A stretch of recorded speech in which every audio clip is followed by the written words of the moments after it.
Баршаңызға сәлем достар. Бұл видеода қарсаңызда осындай керемет жұқа әрі сапалы Huawei планшет Huawei MatePad 11.5 сізге шоу жасап жатырмын.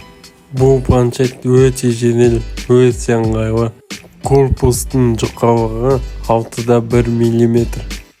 Салмағы 515 грамм. Материалы матовый алты шыны. Артында Huawei'дің логотипі тұр. Камерасы 13 мегапиксель средний качество. Планшеттің дизайны Apple планшеттерден кем емес. Планшеттің экраны 20 Гц тартып, LCD дисплей технологиясымен жасалған. Оң жақ бұрышында сим карта салатын жері бар. Оның үстінде өшіріп қосатын кнопка. Мына тесіктер олар динамиктер. Және де планшеттің астында тоже динамиктер бар.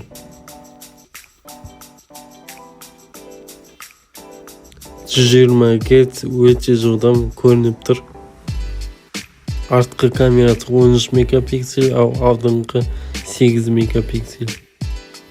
Видеоға тек Full HD качествода ғана түсіреді. Жадысы 12 гигабайт озуымен 128 гигабайт күнделікті жады.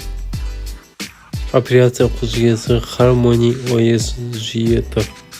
Android жүйесінде негізделген. Планшет негізінде ойынға емес, жұмыс істеуге және оқуға арналған. Кино көріп, сериал көруге өте ыңғайлы. Тура бір ноутбук секілді. Бағана айтылғандай, екі жақта колонка, стерео динамик. Планшеттің осындай керемет бір чехол бар. Ол жай ғана чехол емес, оның клавиатурасы бар. Полноценный бір ноутбук секілді болады. Клавиатурасын өзі бір басқан кезде өте бір нәзік сезімтал. Керемет бір сезім береді. Чехолды планшетқа таққан кезде ешқандай ауырлықты сезінбейсіз. Сол қалпы жұп-жұқа болып тұрады. Чехолдың материалы бір soft touch, қолға приятный. Планшетпен жұмыс істеген кезде осылай стөл бетіне қол қоясыздар, магнитқа қыстырылады. Бұл менің каналым, жазып тіркеліп отырыңыздар және де комментарийға керекті сұрақтарды қойсаңыздар болады. Және осылай сурет салуға болады. Сіздерге арнайы видео түсірген Қазтехногид арнасы. Келесі кездескенше.